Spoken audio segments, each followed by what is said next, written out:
Coral snake दुनिया के सबसे जहरीले सांपों में से एक है। ब्लैक मम्बा के बाद दूसरा सबसे जहरीला विष होता है इनमें। हालांकि उन्हें आमतौर पर रेटल स्नेक की तुलना में कम खतरनाक माना जाता है, क्योंकि कोरल स्नेक में इनसे कम प्रभावी विष वितरण प्रणाली होती है और वे रेटल स्नेक की तरह अपने शिकार पर हमला नहीं करते हैं। कोरल स्नेक एलाफिड स्नेक का एक बड़ा समूह है, जिसे दो अलग अलग समूहों में विभाजित किया जा सकता है: ओल्ड वर्ल्ड कोरल स्नेक और new world coral snake. Old world coral snake की 16 प्रजातियां होती है: कैलियोफिश, हेमीबुंगरस और सिनोमी क्रूरस। और न्यू वर्ल्ड कोरल स्नेक की 65 से अधिक मान्यता प्राप्त प्रजातियां हैं। कोरल स्नेक अपने व्यवहार में व्यापक रूप से भिन्न होते हैं, लेकिन अधिकांश बहुत ही मायावी सांप होते हैं जो अपना अधिकांश समय जमीन के नीचे या वर्षावन तल के पत्तों में बिताते हैं। केवल बारिश होने पर या प्रजनन के दौरान ही सतह पर आते हैं। कुछ प्रजातियां जैसे कि माइक्रोरस सुरिनामेंसिस लगभग पूरी तरह से जलीय होती है और अपना अधिकांश जीवन पानी के अंदर ही बिताती है। कोरल स्नेक ज्यादातर छोटे सांपों, छिपकलियों, मेढकों, चूहों एवं पक्षियों को अपने शिकार बनाते हैं। इन सांपों का मुख्य विशेषता है कि इनके शरीर का रंग, जिसमें काले, लाल और पीले रंग के बैंड होते हैं। कुछ प्रजातियों में गुलाबी या नीले रंग के बैंड भी हो सकते हैं, जबकि कुछ में पूरी तरह से बैंड रहित होते हैं। इन सांप के सिर और पूंछ का रंग एक जैसा होता है और इसी समानता के कारण ये सांप खतरे में पड़ने पर कर्ल करता है और शिकारी को भ्रमित करने के लिए अपनी पूंछ को उजागर करता है। ये सांप वसंत ऋतु की शुरुआत में प्रजनन करते हैं। मादा 3 से 12 अंडे आमतौर पर जमीन के नीचे या पत्तियों के नीचे देती है। बेबी कोरल स्नेक जन्म के समय लगभग 18 से 23 सेंटीमीटर के होते हैं, लगभग 7 से 9 इंच तक, और जहरीले भी होते हैं। कोरल स्नेक द्वारा उत्पन्न विष सभी सांपों के विषों में दूसरा सबसे शक्तिशाली विष है। सौभाग्य से 1967 में एंटी वेनम का उत्पादन किया गया था। तब से कोरल स्नेक के काटने पर मौत दर्ज नहीं की गई है। यह सांप यूरिटॉक्सिन विष पैदा करता है, जो मस्तिष्क और तंत्रिका तंत्र को लक्षित करता है। कभी कभी विष का प्रभाव 12 घंटों के बाद दिखाई देने लगता है। यदि एंटी वेनम के साथ इलाज नहीं किया जाए तो व्यक्ति को चलने और बोलने में कठिनाई का अनुभव होता है और अंततः सांस लेने में असमर्थता के कारण कार्डियक अरेस्ट के परिणाम स्वरूप मृत्यु हो जाती है। आलसी जीव स्लोथ के बारे में मजेदार बातें। कई हजार साल पहले हमारी धरती भयानक और हिंसक जानवरों से भरी पड़ी थी। चारों तरफ डायनासोर और उनके ही जैसे कई विशाल जानवरों का राज था। उसी समय आज से 10 लाख साल पहले आज के आधुनिक स्लोथ के पूर्वज भी इस धरती पर मौजूद थे, जिनको जायंट ग्राउंड स्लोथ कहा जाता था। जायंट ग्राउंड स्लोथ का कद लगभग हाथी के आकार के जितना बड़ा हुआ करता था। आज के दौर पर पाए जाने वाले स्लोथ को हम सभी ने जरूर देखा होगा। आज पूरी दुनिया में स्लोथ की करीब 6 तरह के ही जीवित प्रजातियां मौजूद है, जो एक डाल से दूसरे डाल पर कूदने में माहिर होते हैं। इन स्लोथ को बहुत ही आलसी प्राणी कहा जाता है। आज स्लोथ पूरी दुनिया में सिर्फ दक्षिण और मध्य अमेरिका के जंगलों में पाए जाते हैं।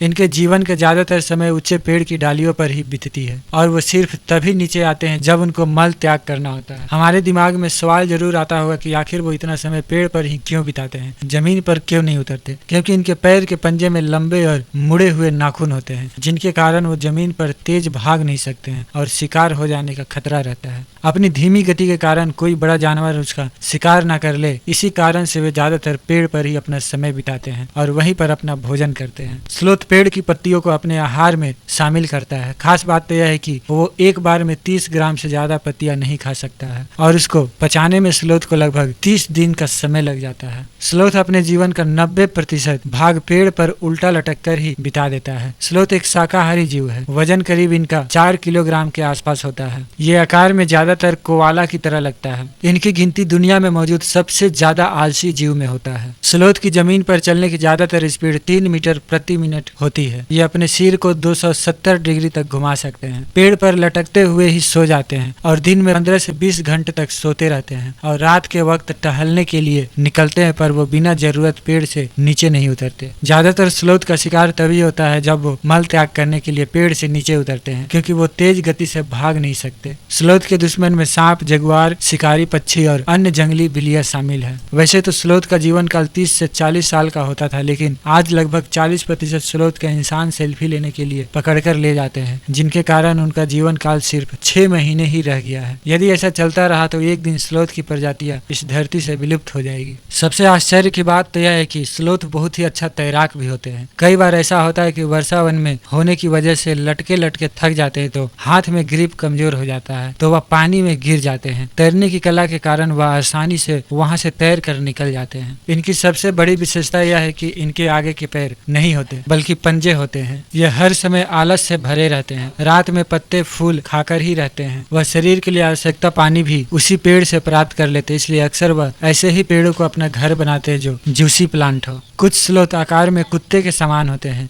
इनके पीछे के दोनों पैर जुड़े हुए होते हैं। आइस एज फिल्म में सीड का किरदार निभाने वाले स्लोथ ने स्लोथ जीव को काफी चर्चा दिलाई थी। सुई मछली के दांत सुई जैसे होते हैं, इसलिए तो इसका नाम सुई मछली दिया गया है। इसका पुराना नाम बरछी मछली है। इस मछली की हड्डियां हरे रंग की होती है, अतः कुछ लोग इसे हरे रंग की हड्डियों वाली मछली भी कहते हैं। आइए इस अनोखी मछली के बारे में कुछ हैरान कर देने वाली बातों को जानते हैं। सुई मछली उड़ने वाली मछलियों के समान पानी के ऊपर ग्लाइडिंग कर सकती है, किंतु इसकी छाती के मीन पंख उड़ने वाली मछलियों की तरह बड़े आकार के नहीं होते। सुई मछली की शारीरिक संरचना और इसकी ग्लाइडिंग करने की आदत से ऐसा लगता है कि यह कभी उड़ने वाली मछली रही होगी। सुई मछली की लगभग 60 जातियां हैं। यह विश्व के अधिकांश उष्णकटिबंधीय एवं समशीतोष्ण सागरों एवं महासागरों में पाई जाती है, किंतु उष्णकटिबंधीय सागरों में इनकी संख्या अधिक है। यूरोप की सुई मछली भूमध्य सागर और काले सागर में पाई जाती है। इसे उत्तर में बाल्टिन सागर तक देखा जा सकता है। सुई मछली की अधिकांश जातियां समुद्री है, किंतु कम से कम 2 जातियां ऐसी है जो मुहानों से होती हुई ताजे पानी में काफी ऊपर तक आ जाती है। सुई मछली की ताजे पानी में पाए जाने वाली एक जाति अमेजन नदी में मिलती है तथा दूसरी जाति दक्षिण पूर्व एशिया में भी पाई जाती है। इसे भारत की अधिकांश नदियों में देखा जा सकता है। भारत के सागरों में सुई मछली के 2 परिवार मिलते हैं। इनकी कुल मिलाकर 8 जातियां हैं। ये प्राय खुले सागरों में रहती है, किंतु कभी कभी नदियों के मुहानों में तक आ जाती है। विशेष रूप से यह प्रजनन काल में किनारों पर रहती है। सुई मछली की शारीरिक संरचना अन्य मछलियों से भिन्न होती है। इसका शरीर कुछ दबा, पतला और लंबा होता है। इसकी लंबाई सामान्यतः 75 सेंटीमीटर से लेकर 1 मीटर तक होती है, किंतु कभी कभी इससे अधिक भी लंबी सुई मछलियां देखने को मिल जाती है। उष्णकटिबंधीय सागरों में तो सुई मछली की कुछ ऐसी जातियां पाई जाती है जिनकी लंबाई 1.5 मीटर तक होती है। इसकी पीठ का रंग हरा नीला सा होता है एवं पेट का रंग चांदी की तरह रुपहला होता है। सुई मछली की आंखें पीली होती है एवं इसके चारों ओर लाल रंग का घेरा होता है। सुई मछली की सबसे बड़ी विशेषता इसकी हड्डियों में होती है। इसकी हड्डियां हरे रंग की होती है। इस मछली के जबड़े सर से भी अधिक लंबे और आगे से चोंच की तरह नोकदार होते हैं। इस प्रकार इसका थूथन एक बरछी जैसा दिखाई देने लगता है। इसके मुंह में बहुत से दांत होते हैं। ये दांत सुई की तरह नुकीले होते हैं। सुई मछली एक कुशल और तेज तैराक मछली है। यह पानी की सतह पर ग्लाइडिंग भी कर सकती है, किंतु इसका ग्लाइडिंग करने का ढंग बड़ा विचित्र होता है। सुई मछली पानी के भीतर से बाहर की ओर कूदती है और कुछ दूरी तक पानी की सतह पर फिसलती चली जाती है।